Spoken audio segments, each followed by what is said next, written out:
Today, my guest is former WWE Tag Team Champion, Mr. Money in the Bank. I grew up watching him in OVW, from the Jersey Shore crew to Damian Sandow to the NWA. Sir, it's an honor to have you on here. Well, thank you. It's an honor to be on here. It's funny because I don't really like or follow wrestling that much, but again, because it's kind of my job, I have to somewhat be involved, and I really was like, oh, developmentally speaking, I've heard of that. You know what I mean?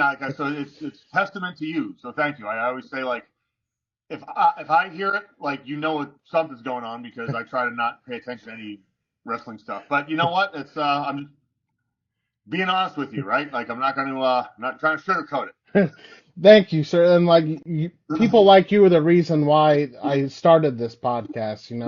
People like you and Seth Skyfire and Brent Albright. This developmental was so much more than just Cena, Orton, Batista, and Lesnar. Seth Skyfire, my God, yeah, him, Brett, yeah, there was just so many.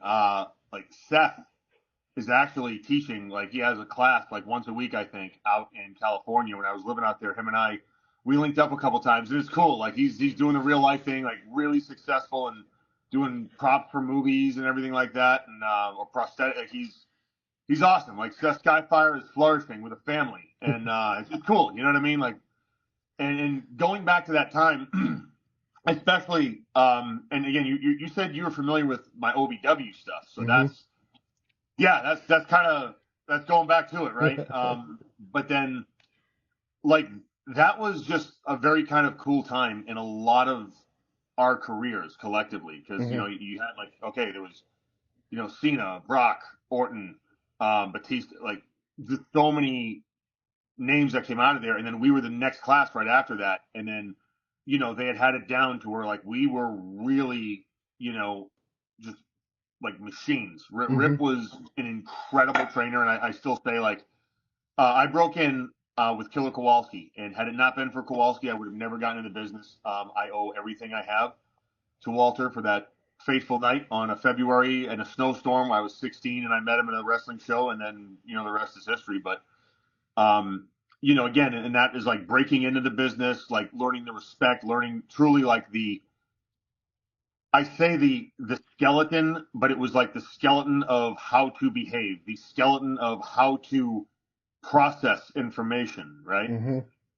And again, and that was working out in the ring and stuff like that, and kind of getting booked on very good shows. I was very lucky, which is throughout my, the first part of my career, I was really lucky and blessed. The second part, once the WWE thing, but and I still say we had a lot of good stuff then, but I really when I look back at my training, it was crazy, at 16 with Kowalski, and then having Mike Hollow, who owns or co-owns a wrestling school. It's Elite Pro Wrestling up in New Hampshire. I was actually there a couple months ago. That was cool to be able to see Mike again, and just he's wonderful. And I say you want to learn the fundamentals, go there, because I can assure you, the foundation, for what we do in the fundamentals. And I've always said, what separates pros from everybody else are pros are brilliant at the basics, not good. Mm-hmm. There's a lot of people out there that think they're good, they're not really, but they're passable and whatever. But no, you have to be brilliant at the basics, and that's a term that gets kind of watered down now. Mm-hmm. But again, I digress. But Mike is someone you go to there, and then from there, it was just OVW where Jim Cornette's mind, for the booking and the backstage and the psychology of drawing money. Mm-hmm. And then Rip with his, in-ring psychology and fundamentals and how you do it. And Danny Davis was overseeing everything. Dr. Tom was the liaison. So it was this kind of magical little system that they had. And they produced a lot of us. I mean, if you look at a lot of us, we're still around, there's, Carlito, Mm-hmm. he's on a second run, right? But Chris Masters, myself, there's Mickey James, there's Serena, Mondo's back at but there's Dolph Ziggler, Bobby Lashley, there's, and I'm not getting nearly a Shelton Benjamin. I'm not even getting close to everybody, but there's a lot of us that are still Mm-hmm. like making money at this and not just, doing indies, but like we're making our living at this. And that is testament to OVW, truly. And then, Absolutely. yeah. So let's go back just a little bit. What made you Sorry, want? I would also be hard pressed. I'm sorry. Go ahead. I'm forgetting something. At OVW, after RIP, I will say Al Snow, in terms of hybriding that old school style, but then tying it all together. And again, Al is still the trainer at OVW. And again, if you're interested in learning how to do this, I would encourage you to go OVW. Also, that's another one that you're gonna learn there. And I owe a lot of my career to Al, because Al, he had this way of being very relatable, Mm-hmm. um, and at the same time, like he was definitely the authority figure, but like you could relate to him on a different level. He was very good at kind of putting you at ease, if you knew what you were talking about, right? Like there were some people that were just stupid, but no, I found Al. He's always just like constant, even to this day when I see him. I give Al more respect than I would a lot of other people, Mm-hmm. for that reason. Because again, I'm at a point now where I just don't want to deal with idiots, and I don't care how long they've been in the business. I don't care whatever. Like I didn't like want to come back to wrestling. I did, and it truly, okay. I joke and say I hate it. It has been a blessing. Like I will say, the NWA, that has just done more for me, both professionally and personally, than any other company I've ever worked for. And like I said, we are all, we're up, we're down, we're changing platforms.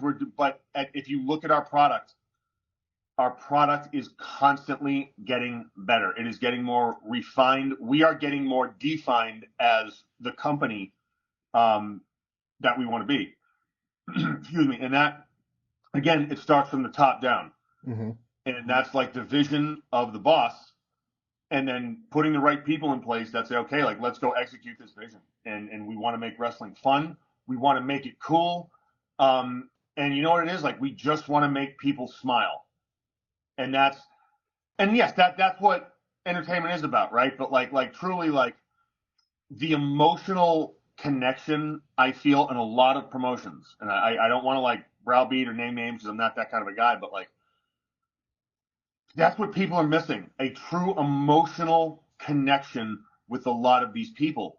And I just feel it's not being taught. But if you look at the NWA product now, I mean, and again, I'm not even going to name names in the NWA product because when you watch the product, which is, again, we're on X right now. So again, that's, go to NWA, check it out. But like when you watch our product, you somehow are just partial, right? Mm-hmm. Whether good guys, bad guys, whatever they are, heels, baby faces, um, you immediately have a propensity to make a decision on the characters, right? And that, in my opinion, supersedes any kind of acrobatic stunt. Because look, the athletics in the sport today, they are at an all-time high, right? And I'm not going to make believe I can even pronounce some of the flips these guys do. No question about that. But I will say this: if I walked out to a ring and then the world's greatest acrobat walked out to a ring, don't care who they are, let me, like, they can do what they do, let me do what I do, guarantee you who'll, Mm-hmm. get the loudest reaction. I can guarantee you 100% of the time, because it's never, ever, ever what we think. When you do a move and people pop for the move, that's great. That's amazing. But if you listen to the people after, right, you may get a holy, what chant or something like that. But then they're up running another spot or doing something else. And what are the people doing? They're, oh, okay, whatever. Yeah, we're just waiting for the next. Like they're not conditioned. And there is a way to do all the moves and at the same time get the people to care about you, right? It truly is like the art of this is what Mm-hmm. I miss the most. And that's why I think for a long time I had this just aversion to it. Like when I left, I was just like, okay, I'm done. And I never ever cared to come back. But then, one thing leads to another. Okay, NWA, here we go. And here we are. And it's just, again, it's cool because now with a lot of our younger talent. And here's what I simply like: I don't care about what people say. Again, and look, everyone's entitled to their opinion, including the internet fans. Mm-hmm. And that's one, like, no, and hey, props, right? Like, thank you for caring about the sport so much, right? Whether you like the same things that NWA does or dislike, whatever. Appreciate, the attention on the sport. But the NWA, we are geared towards a large general audience. We want people to just, it's like tomato soup and grilled cheese of pro wrestling, right? You don't have to think so hard and worry. You know what I mean? You can just watch it, smile, laugh. You're invested. The action's good. And you know what? Tune in next week. And that's who we want to be. That is like truly like when we first came out in 2019, that's what we were. And, with the pandemic, again, things happen. And hey, one thing that you cannot say about the NWA, we did not stop producing a television product. We did not stop, no matter what, and again, there are things that happen that, like, because one thing about us as a company, I can say this, people think they know, and then look, some people, they get off on kind of the inside topics and this and that, and like the controversy with Sam Hain, which, by the way, Sam Hain 2 is coming up October 26th. I'm not sure when this interview is going to air, but it's October 26th, Sarasota, Florida, hopefully. Still dealing with some, aftermath of hurricane. But look, it's the most controversial pay-per-view of the year. People love to talk, but like truly at NWA, there are some things that they do not get out because we value and what we are trying to do. Like there's a part of us, as much as we can in 2024, we value the sacredness of the industry. And I don't know how other locker rooms are, but there's like, we don't let people wear the boys change. You know what I mean? Like the actual dress, because that is considered sacred. Now, someone has permission. Of course, they come in and this and that, but there's no like there's no people just taking pictures and this and that. No, that's for us. And on different levels, right? Like if something doesn't need to get out, we're not about we are just about getting the company where it needs to be. And the thing is, more and more people, they're turning themselves onto it. I mean, we did our anniversary show in Philadelphia at the ECW arena. And, when you think just good old American wrestling, that's not the building you want to go. But you know what we did? We went out there. It was hard hitting, smash mouth. And that's the thing. Again, when you see it live too, like the average, I mean, there's really not that many people under 6 feet, 6'1", 220. Like we have bigger dudes, Excuse me. And it's kind of that old school vibe. But then again, the athleticism, like if you look at Kratos and Odinson, Colby Carino is insane. You got the Southern Six, right? Like there's tons of just different things going on, right? But it's all being done a certain way to maximize the crowd enjoyment, to allow the talent to get themselves over, to present themselves like stars, because that's what I think is missing more than anything else in wrestling today. And look, we live in the age of the next musician is literally produced on a reality show, and people vote, okay, you're the next pop star, bam, we'll put money behind you. They get the formula, right? It works. There's nothing wrong with that. But you know what? Okay, there is a difference between Taylor Swift and Bob Dylan. All right? I'm not, you know what I mean? I'm not trying to, and again, this is nothing against Swifties. Although, again, I'm not a Swiftie. I don't hate. We like what we like, right? And look, if a company puts together like this cut and paste formula, that's cool. Hey, if it's got a beat, groove to it, right? But what NWA is, we want to be the storytellers, the Bob Dylan, if you will. And that's funny. I just came up with that analogy, but it truly kind of is, because what we can do, where we're appealing to a mass audience, and we appeal to a mass audience, and we have less people to please. Sure, there's standards of networks and everything like that, but one of the things that Billy is, he's always done, he's like, no, this is my company. And he maintains this artistic integrity of the product that allows us to paint a little further outside the lines than you would see in like mainstream wrestling, Mhm. right? Like we will take chances for good, bad, or indifferent. We will take chances. And here's the thing about us: pass, fail, good, bad. We stick by each other and we go forward. And that's why, like, no matter what anyone says about the NWA, and look, there was a while people loved to talk smack and sling shade at us, right? You know what? We didn't care because we knew who we were.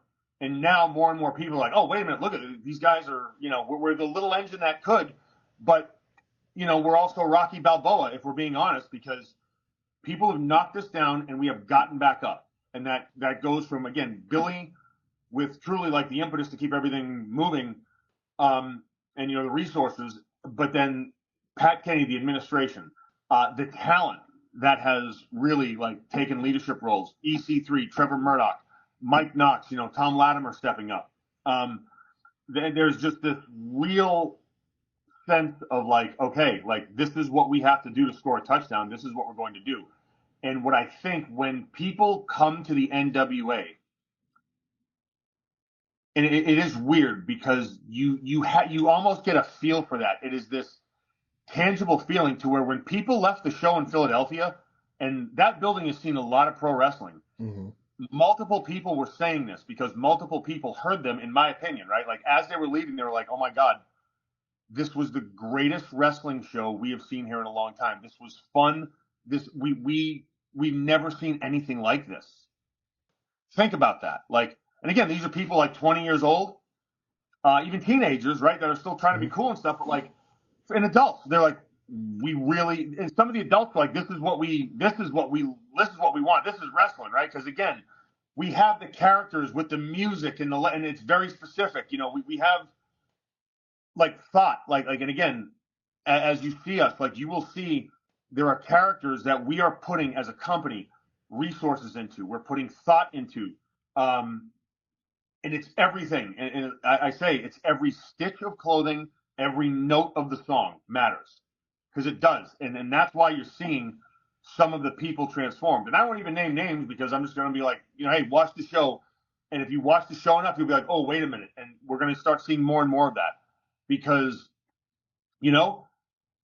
right now with NWA, what we are, we're a little show about big people.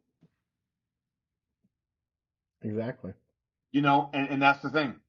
And that's what I say, because and I don't mean that in terms of like platform or anything else.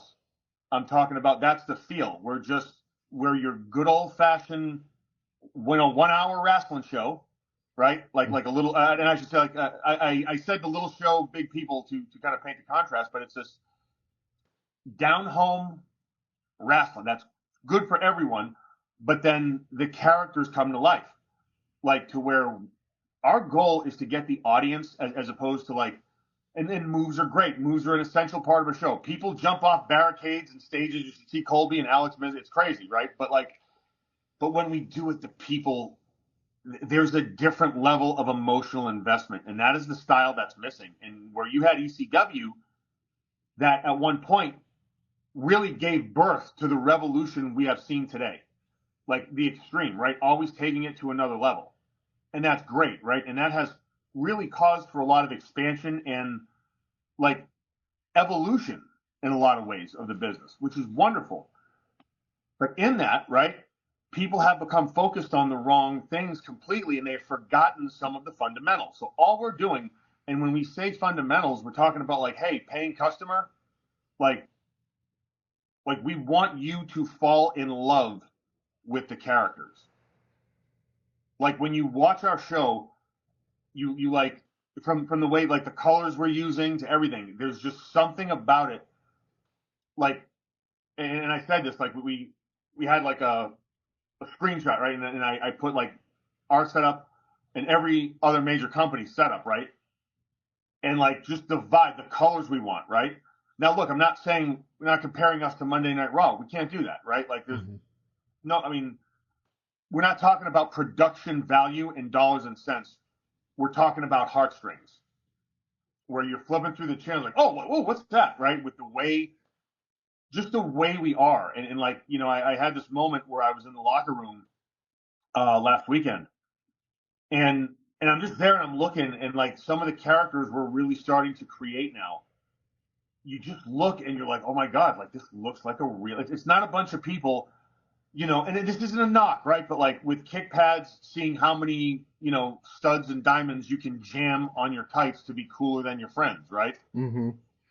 No, it's characters coming to life, right? It's these larger than life characters just essentially like being presented to the world. And it was this wonderful shot where I'm like, okay, like, look, it's not like it's 100% done. No, we have, there's a lot of work, but it's fun work. And seeing the NWA kind of starting to evolve into this, I can see why more and more people are watching it, right? And again, to tie it all in, a lot of this goes back to the same fundamental principles that I've learned at OVW, that I've just simply found to be true no matter what.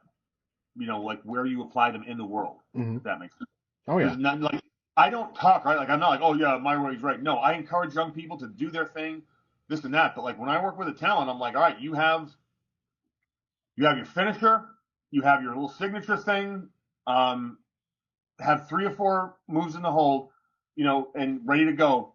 And look, if you want to work on new stuff, go in the ring and work on new stuff. But now, if we're going to be a TV star, like you're going to do exactly what I tell you to do, and it's going to work 100% of the time. And it's funny because like there's some talent, like you just know right away, right? When you're there. So again, tying all of this back to what I've learned at OVW and the principles I've learned at OVW from Jimmy and Danny and Rip, and Al, there's truly like, you see the formula how to do it, and I'd also like, I'd be hard pressed not to mention my time in Puerto Rico and what I learned from, Carlos down there. That was a very, very interesting and wonderful learning tool. So when your professional wrestling journey began, what was it that made you want to be a professional wrestler? What was it that hooked you as a kid? I was 5 years old in a department store with my mother, and they had these old school arcade games, one of which was a pro wrestling game, like a tag team game. I remember I had to stand on the stool to use it. I didn't know what I was doing. Obviously I screwed up and lost, and the guy taunted me, and I was just like, you know what? I'm going to be a wrestler when I grow up. Like this guy, I ain't having this, and that's why I did it. Like I wish there was some magical, but no, that's what happened. I was like, fine, this is what I'm doing, and I just always kind of like, and it was weird because like you'd go through periods of your life, like when I was I was about 13, I think, and I'd gone to a live show. I'd been to a show before, like when I was probably like 9 or 10 or something like that, but like I'm about 13 or 14, I don't know, but when I went to a live show, it was just something in it that like I knew. Mm-hmm. And look, I went to college, got my education. I'm not saying like everyone needs to go to college, go to school, and all that, but like I was just like, yeah, like I'm never going to have to work in the real world. Like this is what I'm going to do. This is like, and I don't know. I guess I was like stupid enough to just accept that fact, and like one thing led to another, and then like this whole, they talk law of attraction, but like how I met Killer, and then just things just went boom, boom, boom, boom, boom, and yeah, so that was interesting, and again, like I had a basis in like martial arts and stuff like that, so I was athletic, and I lifted weights, although like when I first broke in, um, so like I was still skinny. I was pretty jacked somewhere in high school, but like I'm with grown men here. Like the youngest guy was like, and so I got the crap beat out of me, but like whatever, it's part of who we are, and just do it, and didn't complain about it, and that's it, right? Like you either pass or fail, like anything in life, right? Like I want to do this. Mm-hmm. Okay, like what's the goal, right? The goal is to get signed with the WWE. Okay, you're either going to pass or you're either going to fail, right? You're either going to do it or you're not going to do it, right? And then again, there's goals past that, right? But we have like, we have macro goals, we have micro goals. And look, even in failure, we can find victory, right? So like there's lessons to be learned, and like I'm not saying like people are failures. I'm just saying you really want to do a goal, like the best thing, man, you just have to like lock in and then say, I am not compromising myself or my value, but I am going to attain this goal at all costs, and hopefully, keep my soul in the process, right? And when it gets a little dark like that, that's when you have to say, you know what, I've gone far enough, which, you know, that's the reality of it. Like that is simply the reality of it. Like I've gone this far without selling my soul, doing anything I'd be embarrassed of, and having to kowtow to anybody in a way that is like not conducive to my moral or ethical self. And hey, you know what? That's it. And that's why I think I kind of have this piece, because like, you know what? I'm not going to sell my friends out. I'm not going to stab my friends in the back. And I'm certainly not going to do other things, right? Like, no. So that's it, right? And then again, that's all I comment like on people like, oh, the WWE stuff that's going on. No, I mean, that's just, look, it's the way it is. That's life. Like, move on, right? Like that. Yes. And there's all what happened with me. That's what happened. I just simply I went as far as I could without having to compromise my own values and my own set of morals that I choose to adhere to. And that's it. Like, okay, so that's life. We move on. Now in the NWA, it's like, okay, it's really like a cool chance to exist in a business that, when it's done correctly, I truly love. When I say that I don't like wrestling, it's true. I don't like it. I either love it or I can't stand it. And when I see incompetent people that have wrestling schools, and I see incompetence in the ring, it truly upsets me, because number one, like there's like the regard for your opponent's safety. Like back in the day, if you were on a show, I at least knew you would take care of me to a degree. You know what I mean? There was a standard, and like the standard has all but disappeared. And I'm sorry if people disagree with that, but that's the way it is. Like, sorry, like that. And I can, again, there's proof of that, right? Where the business will always change, the business will always evolve. But, I was speaking to a talent, and, this is someone that I advise not to do a lot of I go, don't do 5 high flying moves every night. Do 1, right? All right, well, yada, yada, yada. A lot of his friends are in, a major company. And he was like, man, like, you're right. Like, they are icing their knees. You know what I mean? And like, hey, if I'm 25, like when I was 25, 26, I didn't I can still do a nip up right now. I can, like, believe it or not, still do the apron to the middle moonsault. Like I can. There's a reason I don't, because I don't have to, right? And that's the difference. Good, bad, or indifferent, that's the way it is, right? Like it's a fact. So we're all going to have to do this our own way, right? We all have to find our own way, and we all have to be us. And the truth is, like, no one can tell anyone what they have to be, but we can point them in the direction that we think, and we can say, hey, try looking at it through this kind of lens, right? Like, look at the business this way, or look at your character this way, or, and kind of spark these nuggets of creativity, right? To where, any character that's truly successful, you, to a degree, can give it to the booker and, the mind behind it or whatever. But when it comes right down to it, it's the person doing it. If the talent does not perform the correct way, the character's not going to work. So like any talent that's out there, and look, there's good booking, there's bad booking, right? We can all agree on that. There is just there's every kind of level in between, because that's just kind of the innate nature of the business, right? Like, or anything really.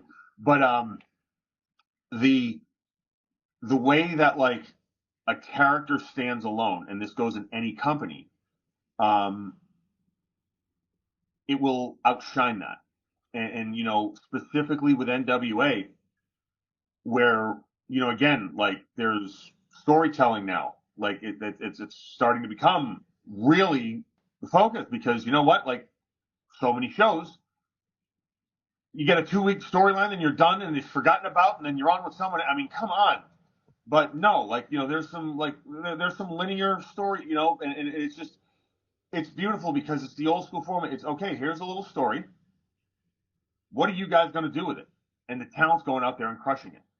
And that's how a company succeeds. And that's, again, from the top down, understanding this is what works, this is the direction.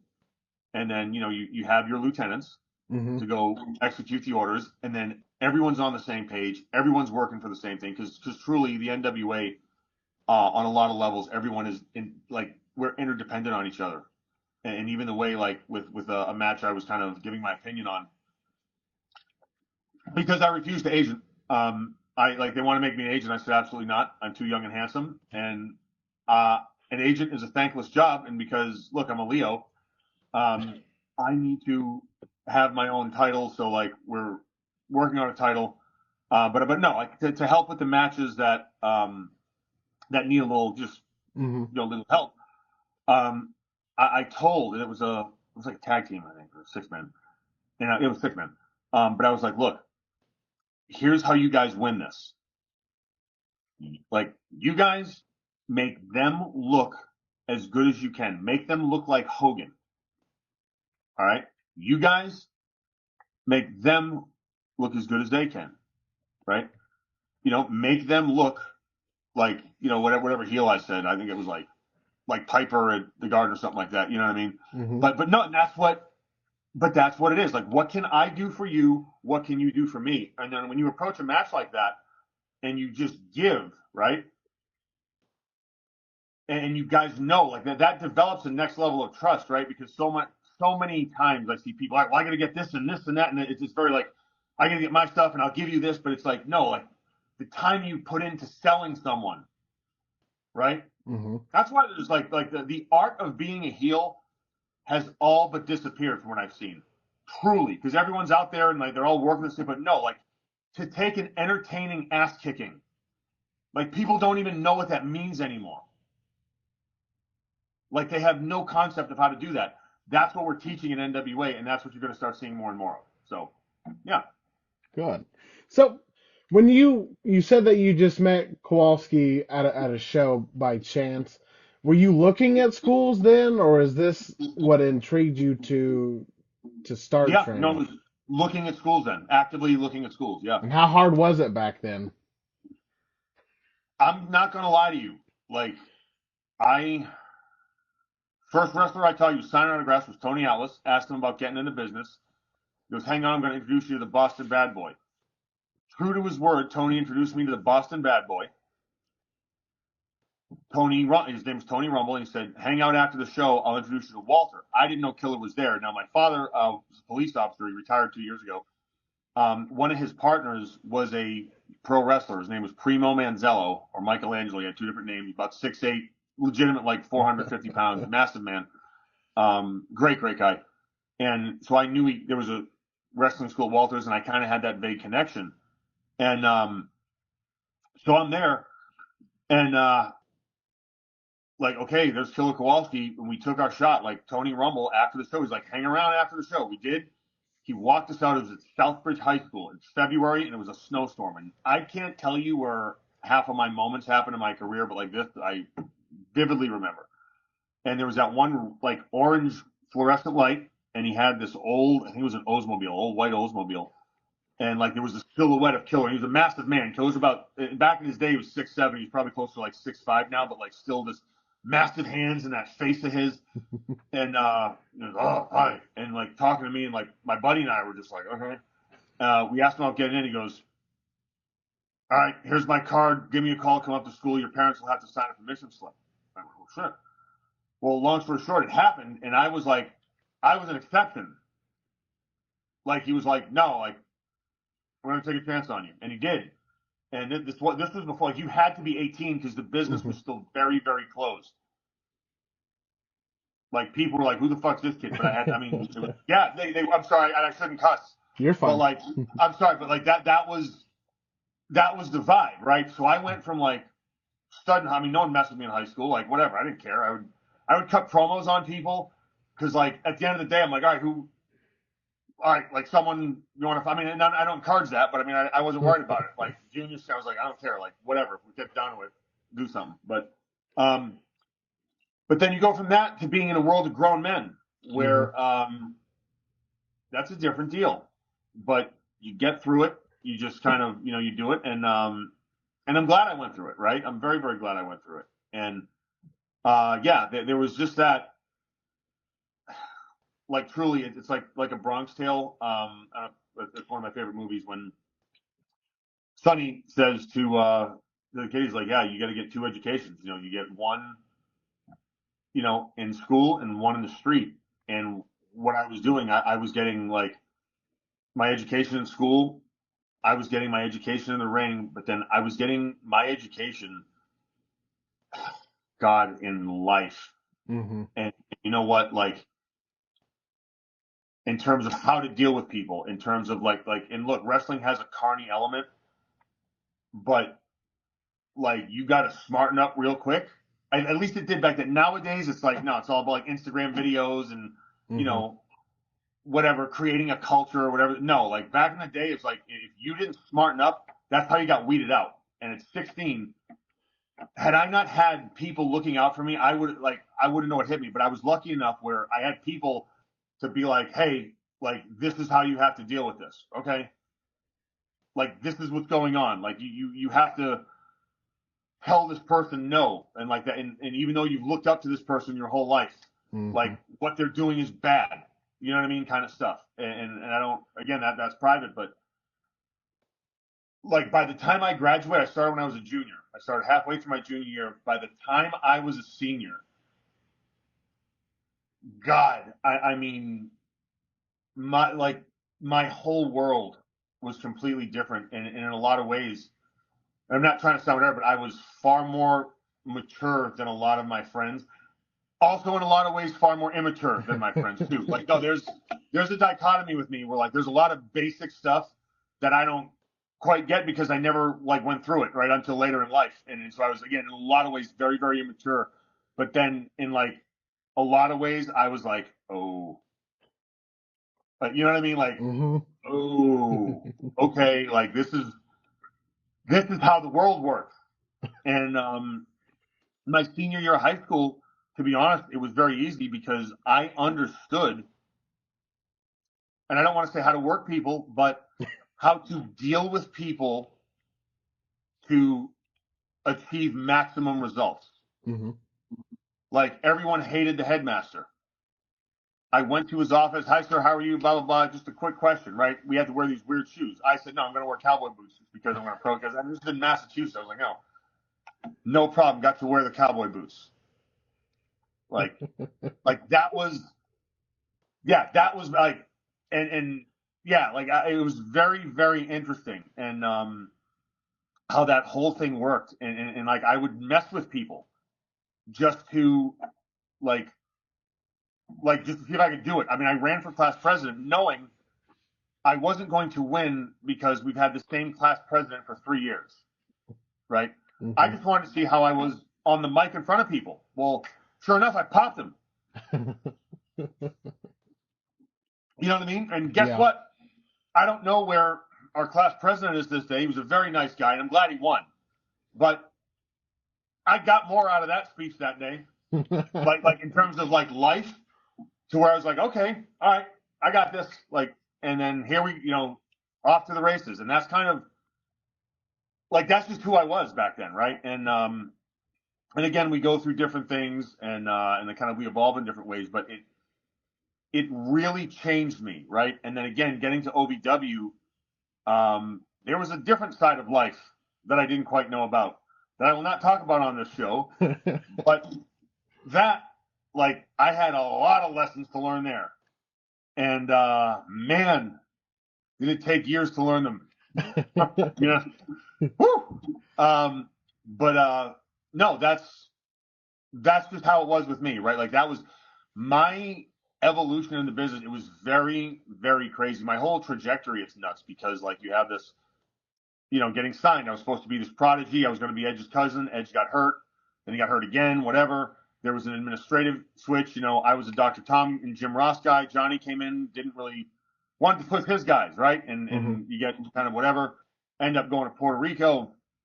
But this was after a brief run in the main roster because Dusty believed in me and the whole thing. And then Puerto Rico happens. I come back to WWE. All of a sudden, here we go. And it's like there's this, you get to this point like, okay, you're going to be you're in line. You're the next guy. And, okay, didn't work out, whatever. I'll come up with something else. I'll wrestle the Invisible Man. Whatever. Just give me consistent TV time. And that's the one thing when they realized they couldn't control me, they took away consistent television time. Mm-hmm. Because if they gave me anything consistent, you saw what happened. Even with Macho Mandow, that was not something I wanted to do, but what happened, it was consistent about 3 weeks. It started really getting and then put him on house shows, and then something happened. We had to we scrapped the gimmick, but nothing consistent, because anytime I've ever gotten consistent television time, it has worked like a charm. And look, I'm not saying people had it out for me personally. Maybe there's other decisions. I'm not saying they did, right? The reality is I'll never know. It's what happened, but I'm also pointing out that anytime I've been giving consistent TV time, it's spoken for itself. And that's all I can go, because I don't claim to be the best, technical wrestler in the world. I don't claim to be the most athletic, right? I don't claim to be the biggest, the strong, but what I do claim to be is if you put me out there, within seconds, I will have those people surely within a minute, doing what they need to do. And that is a confidence I have. I would go in there I've been in there with, again, the top people. I've been Hogan, Rock. That's just who I am. I don't care. And at the same time, it's all about when you're doing a promo with someone, when I'm not worried about me, right? I will read the crowd. I'll think of something. My mouth will spit it out and whatever, because I'm worried about whoever I'm in there with.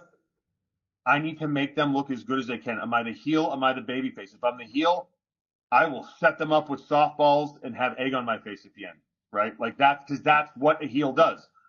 Unless you're getting heat, right? But that's the whole thing, right? If I'm getting heat, I guarantee you I'm going to give you a believable enough beatdown to where it's really going to look like you're hurt. You know what I mean? At the end of the day, I haven't really worked out that much. I'm 6'4", 240. And yeah, I've done the death matches in Puerto Rico and the steel, and that's people they, again, my career, I've gone through the whole gamut, and it's interesting. And now I'm at a point where I can draw on those reserves anytime I need to, and it's nice. And NWA is a great place to be able to kind of just use that as needed, right? And that's a good thing. How did your developmental deal come about? And because back then we're talking, was it videotapes? Because it's a completely different world than what it is now, I would say. Pretty much, yeah. Here was my developmental. Dr. Tom saw a tape of me. I was 20. So I was second year of college, I believe, or third year of college, I think. Second, whatever. Saw a tape of me, called me. I did a camp with him. All right. We're going to keep an eye on you. Kept an eye. My last year of college, I didn't have to work because Doc booked me every time they were in the Northeast. And just the way it worked out, they were there a lot. Almost, sometimes there'd be 2 times a month. Sometimes it'd be 3. But look, this is back, the early 2000s, right? I'm making sometimes, $500-600 here, $500-600 there. I was living. It was really kind of cool, right? And I was doing Sunday Night Heat, dark matches all the time, and I was really to the point of everyone kind of knew me in the locker room, right? I was there. I was doing my thing. Did my 4 years of college. Phone rang. Hey, I'm going to send you to Louisville. Great. That was it. It was just boom, boom, boom. Thank you. What was your first initial impressions of OVW after getting signed? Loved it. Absolutely loved every second of it. Incredible. wonderful, magical time in my life. You mentioned Edge. I never knew any of that stuff. Like, how long were you in developmental before they started pitching ideas or what they thought they were going to do with you? Because that period of time, I feel like a lot of people got the shaft. It was because they had it's like, okay, we're going to put you on TV 2 weeks. The shit doesn't Yeah. stick. We've got. Yeah. I mean, look, it's like, to tell you the truth, I don't know because I was so young. I heard that like someone had an idea from before because they used to kind of look like him with long hair and stuff. And had I gone right there, I had spent enough time in the locker room where it's like, it would have been really cool to have Adam as like a mentor to me. Mhm. And I oftentimes wonder, I'm like, how would that work out? Because I had this level of confidence there that at some degree you have to get broken down. Mhm. And like, who knows?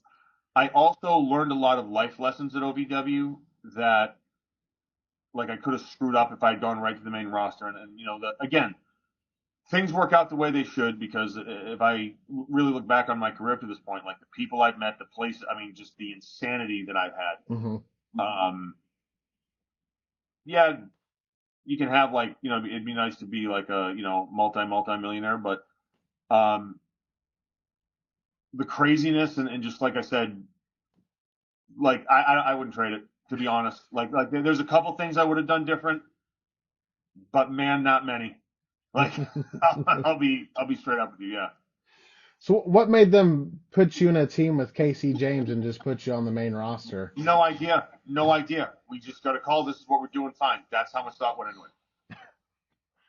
And then when they decided that, why did that come to an end? No idea. No. It literally, we went away as mysteriously as we can. And that was like, whatever, fine. I think you got like a pay-per-view or two out of it or whatever. But it Hmm. was like, it was what it was. That's it, right? Hmm. It What was was what it was. what was the next move after that? Puerto Rico. Puerto Rico. And that's where, look, there's a lot of stuff that went on in Puerto Rico that I cannot talk about for a number of reasons. But I will say this. Carlos, Jovica, and the entire Colon family have been nothing but amazing to me, and I truly owe them. Like they're another fundamental pillar in my kind of path to like my whatever success I've had. Like I would not have had that success had it not been for the Colon family Hmm. and that Carlos and Jovica. But like the so funny, I just saw like Carly, Primo, and Eddie, and I'm friends with all three of them, and it was just like every time I see them, it's just we have that just it's just good, you know what I mean? Because like I have the understanding of what it's like to work on the island, and Hmm. Carly and I were developmental together, and then Primo and I were too, or I'm sorry, Epico and I were, but yeah, I love all of them truly, and to surmise what I've learned in Puerto Rico, and I've told the story before, so I don't mean to be redundant, but like this is some profound stuff, and this was like right before me going back to the WWE as Damian Sandow where I was doing an angle for it was the Puerto Rican title. It was with Glamour Boy Shane, and it was the end of it was the last thing we're going into the next like 2 months of story, right? Like Hmm. culminating back in Bayamon. So he does the thing. I come and I just again we got color. I put it on him, right? And then I'm sitting there and I got like the blood on my fist and I'm just like going to people. I see, you're getting heat that way. Um, I come to the back, and Carlos, he's sitting there with he had a clear plastic cup of wine and a cigar. And he was sitting down. And I mean, no, this is some this is some OG shit, right? He goes, "Good job, Idol." I go, "Oh, thanks, boss. You saw it." And he laughed. He went, "Ha!" He goes, "No. Please explain." And like, no, he stood up, and this is not Carlos is not Carlos is very cool. Like he's cool. He's just hey, he's always. But like this was the one time that Carlos. Now Jovica's yelled at me a couple times, but again, love the man. Um, Carlos stood up. He takes a cigar out of his mouth. He goes, "I've been in business for 30 years. It was over 30 years here. He goes, I'm a wrestler. He goes, you throw a punch or something gets messed up, and I'm gonna it sucks. I don't want to do that. I'm a businessman first. I sit back here and I always listen to my man, because if I listen, the people are going to tell me if what you did worked or not. That's how I stay in business. And I was just like that was truly, I'm sorry about cuss. I cussed a lot here, but that was an oh shit moment. Mm-hmm. And no better Like compliment. More than anything else, though, but it taught me how to approach my stuff, because I'd never approached it from that before, right? Mm-hmm. Like, I'm worried about when Shane gets color, I'm going to get his blood on my hand and we're going to get the camera shot. And look, those are all very important for TV. And yes, Mm-hmm. it worked, like the angle worked great. But in terms of the overall business, like what individually, what we want, like we need to incorporate that as much as we can, like our creativity and stuff. But the point is, if we're ever sacrificing the overall good of the crowd's reaction to it for what we want to do, then it doesn't work. And that is what a mark is. That Mm-hmm. means you're a mark. Bottom line, and I call people marks to their faces. Like, I have this thing where, because no, I try to be super respectful and super nice to people, but like, I mean, there comes a point when, like, I have enough. And, Mm-hmm. and although I have snapped a lot less lately, and I don't tolerate stupidity, because at the end of the day, like my obligation is to the NWA. My obligation, Mm-hmm. is to see that the NWA becomes everything it should, and to the best of my ability. And that's taking orders from the bosses. Billy tells me to do it. Okay. Pat Kenny, okay. There's other, like, when I'm giving an order from anybody there, right? Anybody there gives me an order, right? Okay. Like, let's do it. Like, this is the goal you want to accomplish. Done. You know what I mean? Mm-hmm. And that's how it has to be. And that's why it's working, because the thing is, in a lot of companies, there's this weird like power struggle and this and that. And truly, like in the NWA, like, no, we're there because we do genuinely love this. So yes, I don't like wrestling. I don't watch wrestling. I like, unless someone asks me to watch tape, of course. Like, if one of my kids asks me to watch something, I'm going to do it. But like, I don't care. Mm-hmm. I don't care, because like Joe Henry, okay, now we're talking. Like, I know this guy has become enough of a name. All right, so if I'm disconnected, but I know who this guy is, what's he doing right? And we all know what Mm-hmm. he's doing right. He has become endearing to the audience. He used the song, but the bottom line, Joe Henry has endeared himself to a bigger audience. Mm-hmm. Let's hope he stays on the course, because you know what? The business needs more people like that. I couldn't agree more. What led to your return to WWE in developmental with FCW? Oh, landed on a plane. We had a show in Trinidad. My plane landed in San Juan. My phone rang. It was WWE, and like 3 weeks later, I was gone. Like, I finished up with Carl and Carlos. I mean, good man. I mean, Mm-hmm. Carlos. I owe, again, the Colon family a lot, because it was like I stayed there until WWE called, and I went, all right, see ya. So how was that feeling? Because I feel like your first run with OVW and then you did a little main roster stuff, that wasn't everything that you could show or do. So what did this mean? Again, I learned how to relax more in Puerto Rico, and Mm-hmm. then in FCW, Steve Kern was there, was a big help. Tom was there again, and again, the guys like Norman Smiley that were amazing. But truly, like Dusty, to be able to work with him, and I'd always known Dusty, and Dusty had been a fan and supporter of mine. But to get to know Dusty a little better on that level, he's another one. Um, when the going got tough, and people can say a lot of things, and then they do say, oh, Dusty was this, Dusty was that, but I will say this: every single time my ass was on the line, Dusty was there, and you can't say that about people. That if he didn't like them professionally, you may like them personally, but professionally, Dusty was always there for me, and I owe my career to him. Like the blue robe, his idea. Yeah. That's what I was going to ask. Where did Damian Sandow come to be versus Aaron the Idol Stevens? I was pissed off, and I was watching Rip Rogers, and I decided I'm going to grow a beard, wear pink tights, and whatever. Someone from WWE who was not qualified to be in the position that they were in, but were nonetheless, said some things that evaluated me as a talent. And Dusty was pissed.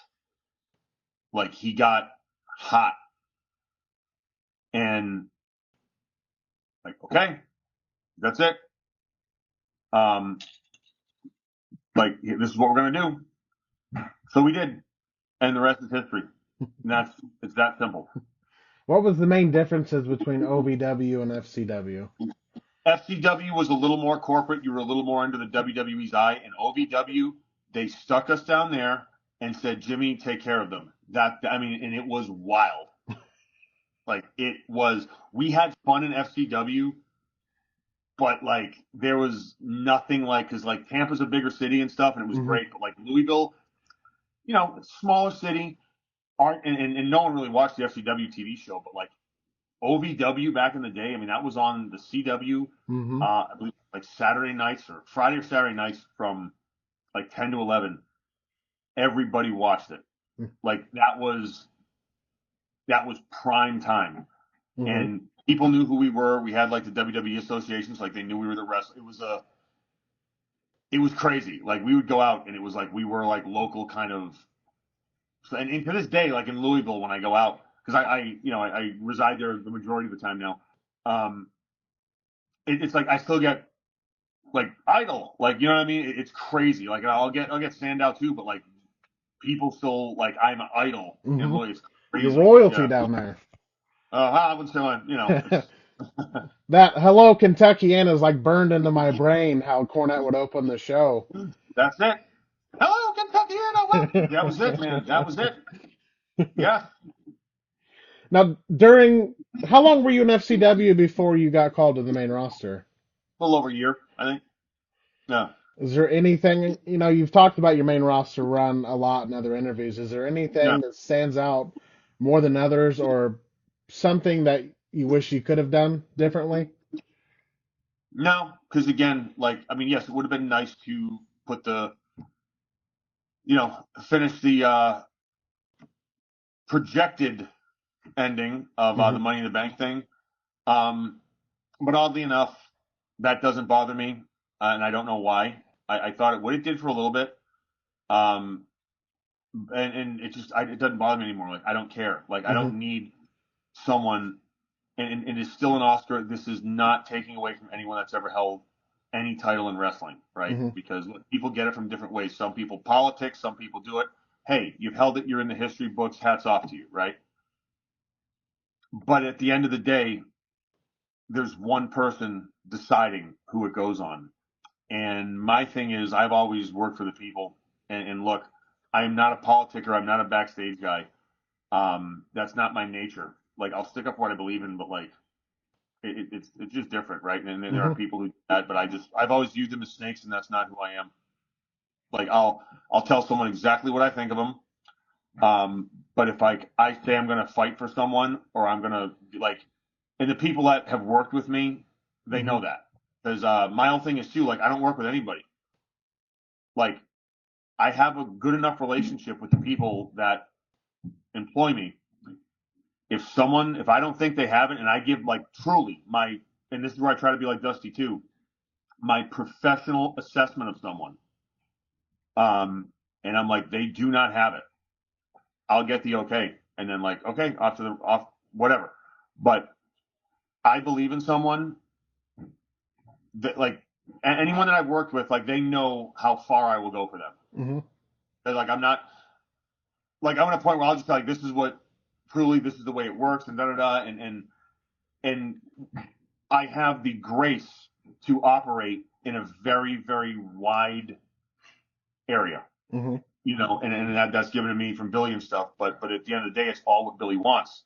And then it's like, you create these characters and you can hand them off, and then you're like, okay, like, go.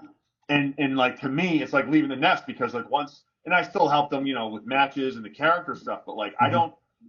I don't want to do the book. It's no, because the second you're on the booking committee, you know what that does? It puts an asterisk next to your name. Look, Mm-hmm. if I have ideas, will I go to the boss with them? 100%, right? But like, no, like, let the characters stand on their own, because here's the reality with me. Like, what I love is real world results, and that's what I'm not afraid of, right? Where, okay, like, I'll create a character, but then sure, if you need to book them like this and this and this, well, good, we could book anyone over. We could give me the shittiest person in the world, and then if we book them to be the world champion, they will be. To be honest, right? So like, Mm-hmm. on that level, that's what has held me disconnected, or get disconnected. Sorry, from like the whole world championship thing, right? But like, no, I am so confident when I am given the green light, and I can check all my boxes. And again, that is every stitch of clothing, every note of the song, and everything in between. And they listen, and we put it together, and we go over how all the things we do to create this character. Once I send them through the curtain, I don't want anything to do with them, like, as Mm-hmm. far as how they're going to be used, because I know I have created a personality or personalities that will stand by themselves. JYD, Hulk Hogan, Randy Mm-hmm. Savage, right? Roddy Yep. Piper, Demolition, Road Warriors, Sting, right? Like, they stand by themselves. That's what we want to do. And that's the difference, right? We don't, like, we're not about niching people. We're not about like, oh, this is our cool little niche, and we like this style, and Mm-hmm. we like, like, and then the difference of like styles. No, we have people from Mexico, we have people from England. No, do you know what the NWA style is? It's pro wrestling. That's what it is. It's not like, oh, well, I like it. Mm-hmm. No, getting in there and getting the building rocking, all right, and making an awesome show and giving them an awesome show, and then coming back and having them give you more money. That's what we are about, right? Because if you pay $10, $20 for an NWA ticket, whatever it is, Mm-hmm. $30. I don't know how much they charge for tickets.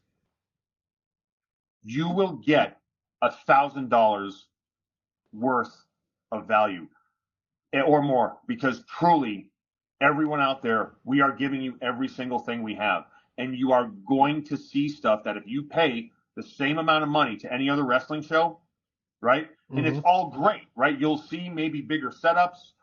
You'll see, people that you're more familiar with.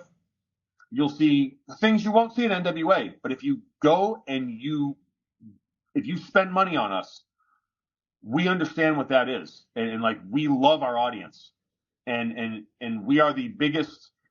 Like, we'll take anyone. You know what I mean? As far as fans go, we want everyone, because we want you to just come and smile and have a good time, because that's what wrestling is about. And our bad guys, or I'm sorry, and girls, right, or our heels, like, a lot of them, they're not afraid to be heels, Mm-hmm. like true heels, and that's what's missing. Like, Mm-hmm. like everyone wants to kind of be cool. No, no, let's be different. Let's be stars, right? And that's the difference. Stars as opposed to everyone else. So, Was NWA an easy decision, and how did that come about, or was it something you really had to think about? no, I was in Hawaii filming an episode of Magnum PI. My phone rang. Hey, about the NWA. Yeah, no, congrats. Yeah, yeah. We got TV tapings. Oh, cool. You need to come back to work. No, I don't. You already have a plane ticket. Fine. Finished up Magnum. Went back to Cali. And then, like, Shit, like a week later, flew to Georgia. I flew in a night early. I went and I saw where they were doing it, and it looked like that first power setup where it actually looked like it was like 1986, but in like a modern way. Mm-hmm. Breath was taken away. Like I have that feeling one other time. Like anytime, like when I'm traveling, I love to visit old churches, especially in Europe, and that Gothic architecture, that Mm-hmm. old. It just like you walk in and it takes your breath away, right? And like to think of how they did that hundreds of thousands of years ago, it truly is like I love that, right? Same feeling I had when I walked in the studio when I saw it the first time. I was like, been with them ever since, you know. When it's time for you to not retire, but would you consider being a trainer for a major company, being that Nope, agent? No, you're just nope. happy doing with what you're doing. First of all, I have a lot of loyalty to NWA for a number of reasons, not the least of which is they have been very loyal to me on many different levels. And there's, other companies, they say, oh, family, and we're all family. No, you're not. It's a business because when Mm-hmm. you leave, no one cares. Um, and again, like the how you're treated when you leave certain companies, there have been several other talents that show you exactly how you were treated. Now, with the new administration, maybe that's different. I don't know. I'm talking about the old guard, right? Mm-hmm. A few years ago. But look, I'm a loyal person, and like I'm not in a position financially where I need to really kind of like go back to anywhere and like hope for that last run. I've had very blessed to have certain people um, give me advice and kind of what to do, and it's another plus. But like to go back and so be a trainer, absolutely not. Like I would do exactly what and I hope to do that in the NWA for the rest of my career. But like if anyone wants to bring me in, like they look, I'm a little eccentric. I mean, I understand that, right? I have my own kind of way of thinking, but there's just like if you want results, and that's like I can guarantee you results, but here, I'm not gonna, wear the whatever shirt the company, if this is Mm-hmm. all trainers. No, like I'm gonna wear what I want. Um, I'm going to be briefed on what margins I have to operate within, right? Mm-hmm. And this is all discussed beforehand. What can I do? What can I do? Okay. Based off of that, I would gladly give my assessment, right? And whether it's, hey, find the guy or girl a personality, or do this or do that, or make this person TV ready. And I would just say, okay, like this is what I need to do that. And then you get a yes or no. But if you can check all those boxes, right, and you can, again, like you know exactly what you're getting into. You can work within these margins. This is what you need from me. This is what I need from you to get this done. If it can sync up, great. But to be sitting around a production meeting and trying to, no, I'm not telling talent how to go out there and like if the match is good, the talent looks good. If the match is bad, the agent. No, if the talent sucks, I don't want to work with them. Mm-hmm. Like bottom line, like as a trainer, oh, you need to work with this person. I don't want to work with this person, frankly, because I find them inept Mm-hmm. and stupid.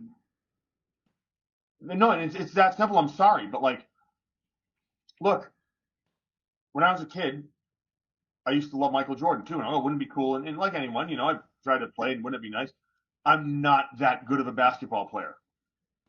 It's just that simple, right? Maybe if I tried and put everything, I don't know. But the fact is, I didn't do it. And you know what I can do? I can appreciate the people that can do it, play pickup or whatever. But to do it at the top level, it's just some people Mm-hmm. they can't. And whether it's usually not what you think it is. It's like, you can do this with minimum like physical attributes, right? You just have to know how to use what you have. And a lot of times the biggest issue with people, they cannot disconnect from their own ego. Standout character. I'm more proud of that character than anyone else. I thought that was one of the best, most instantly hateable and relatable Mm-hmm. characters, right? Guess what? I mean, for lack of a better word, right? I had to crap that character out and become a stunt double. But you know what? I did that and I didn't care, right? Because I don't care. My ego is not involved in this. Like, and people that say I have an ego, oh yeah, I'll stay, I'll get a bigger pop than you, or I'll go out there if we do back and forth on them. I know what I can do, right? I know exactly what I can do. Anyone out there today in any company, I would feel more than confident, you know what I mean, on the mic with them. Mm-hmm. But again, I would also set people up and try to do what is best for the audience. And that is what, like, we keep getting at. It is all about the audience. Like, you have to, in one sense, like, be that confident. But then truly, when I'm performing, anyone that's ever paid to see me, you know, and again, past like the stand-up point of my career, especially, whether it's, you know, the end of like the TV tapings in Tampa or the bigger shows like Samhain, coming up October 26th, by the way, Sarasota, Florida, if you're in the area, get the tickets. But like, the audience is literally getting everything I have, not just physically.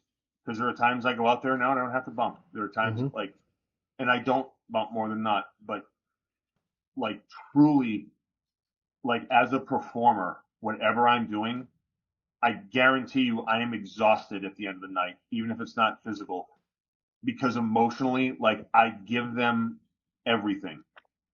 Truly, like, and if you watch me perform, you see, like, that is just who I am, whether it's at Madison Square Garden or wherever, like, that is simply who I am. And that's just, again, is what it is. But, excuse me, I can't think of any other way to say it, right? Like, the talent I work with now, I'm very, very blessed because they understand me, like how, like, and I tell them, I'm like, look, like, I'm not your friend. I'm not your mentor. I don't want to, like, but I go, if you want to get really good, really quick at this, you will simply listen to everything I say. Mm-hmm. And that's all I ask is for results. And I go, and here's the thing. You can ask me any single question you want, and I'm going to give you a reason. And if I give you a logical reason, I'm going to ask you to go out there and do it, come back to me, and then see what you think. And it always works. Right? Mm-hmm. And look, yes, and I'm not different than anyone else, right? Like, there's people have the same knowledge, right? Like, but you have to just get them to apply it, and then eventually the light bulb starts to flicker.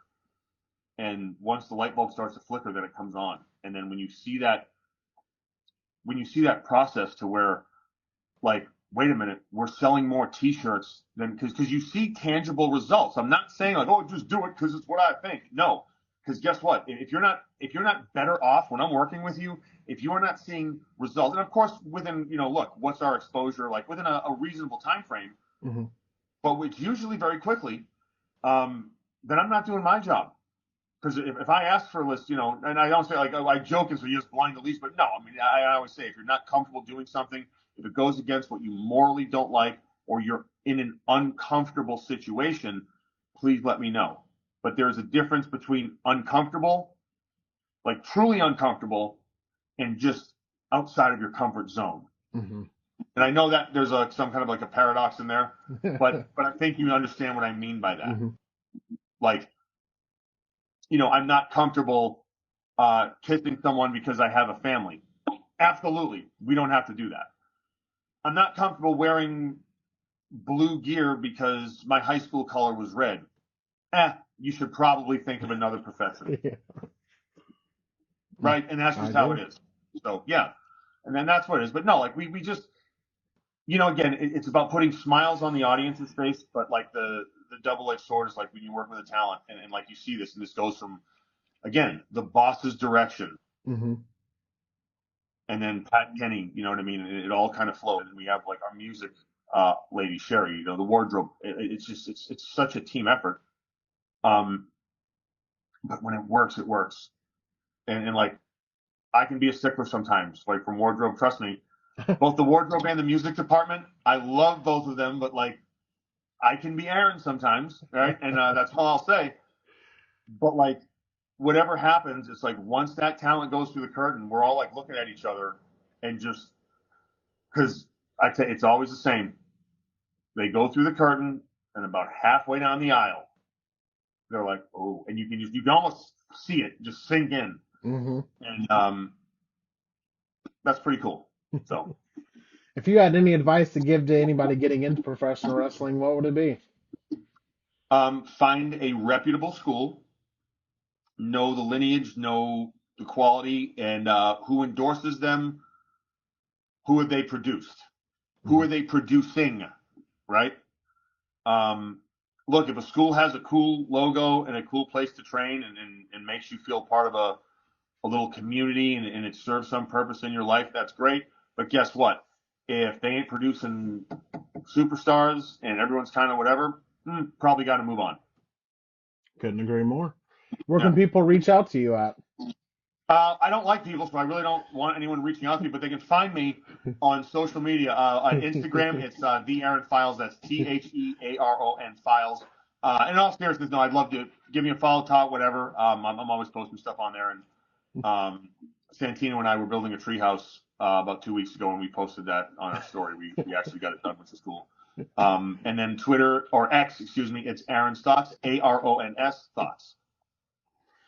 I just want to say thank you for taking some time out to come on today, sir. Thank you for what you've done for professional wrestling and what you continue to do.